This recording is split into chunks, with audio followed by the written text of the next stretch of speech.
ازيكم يا بنات عاملين ايه؟ المرة دي بقى عاملة لكم ورقة البانيه في الفرن.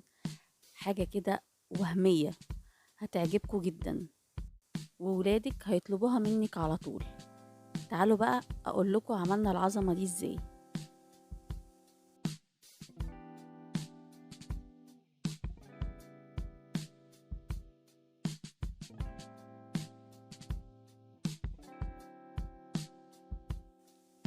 هنا جبت الخضار بتاعي، بصل وطماطم وفلفل حامي على بارد وكام فص توم.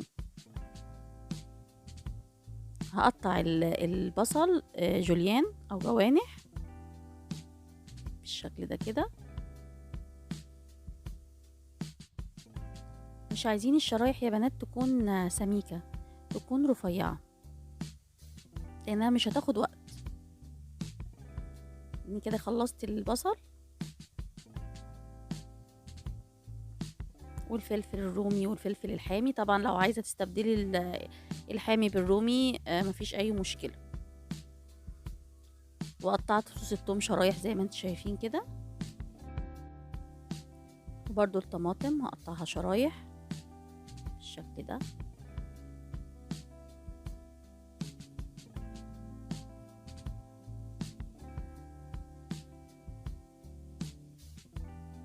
كده انا خلصت كل تقطيع الخضار.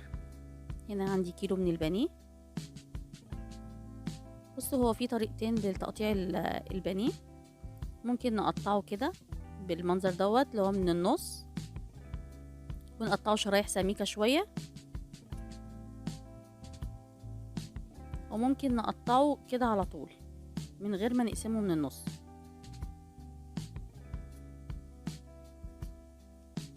يعني لو عندك شرايح بانيه ممكن نقطعه شرايح سميكة.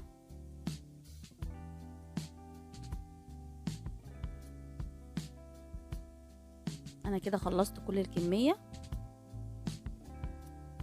في طاسة بقى او وok نحط 3 أو 4 معالق زيت كده حلوين. وهنا عندي حتتين ليا كده، لو مش موجودين مش لازم، بس طبعا هي بتدي طعم حلو جدا.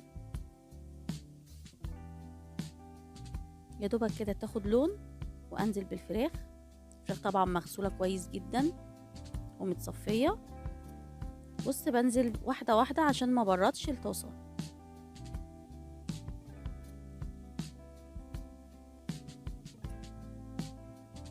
بالشكل ده. ويا دوبك تاخد لون، بس انا عايزاها تاخد لون. هنزل بقى بالتوابل، معلقة صغيرة ملح ومعلقة صغيرة فلفل اسود ونص معلقة من بهارات الفراخ او السبع بهارات، ومعلقة صغيرة من البابريكا، وربع معلقة صغيرة من الحبهان، ورشة جوز الطيب. اقلبها بقى كويس قوي كده، وانزل بقى بمكعبين كده حلوين زبدة. ولو ما عندكيش زبدة تقدري تستخدمي معلقة كبيرة سمنة، الموجود يعني احنا مش هنوقف نفسينا.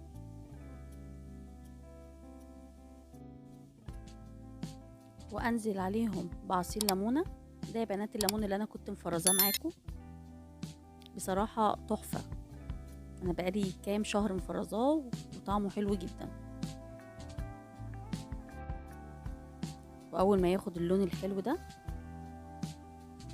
شايفين شكله كده، ابتدي اشيله.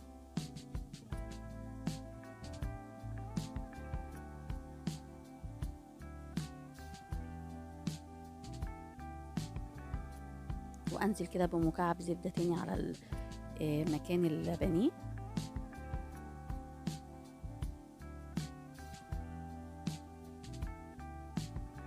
وانزل بقى بالبصل والثوم اللي انا عملته بالشكل ده. بص انا مش عايزاه يدبل خالص، انا عايزه بس تقلبتين كده، يعني دقيقه على النار.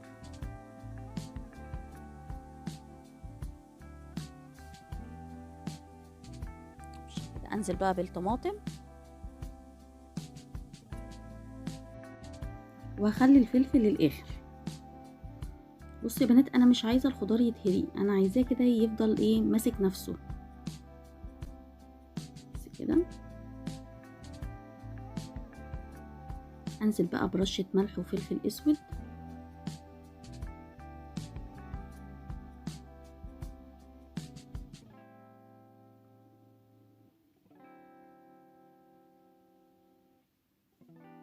وانزل بالفلفل الاخضر.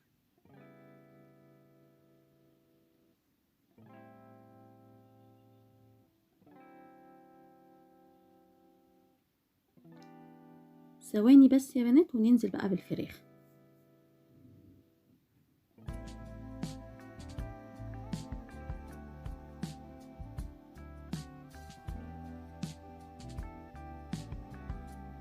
بجد يا بنات كانت ريحتها جايبه لاخر الدنيا، ريحتها كانت حلوه جدا. هي كده يعتبر خلصت. بصوا بقى يا بنات، انتوا في الخطوه دي ممكن تسيبوها دقيقتين تاني على النار علشان الخضار ياخد من طعم الفراخ، لا اما تحطوها في طاجن وتغطوها بورقه فويل وتحطوها في الفرن يعني ربع ساعه.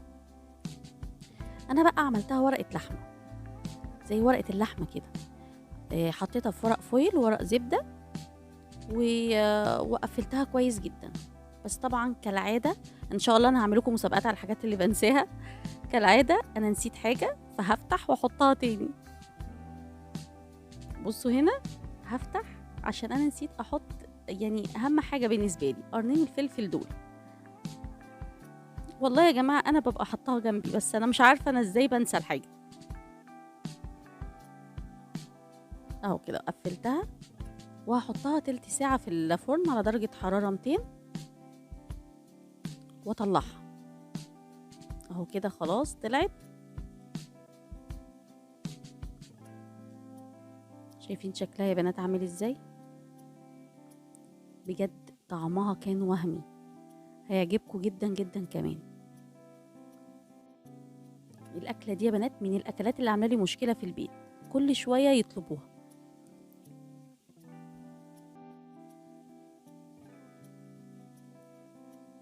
شايفين يا بنات الحلاوه؟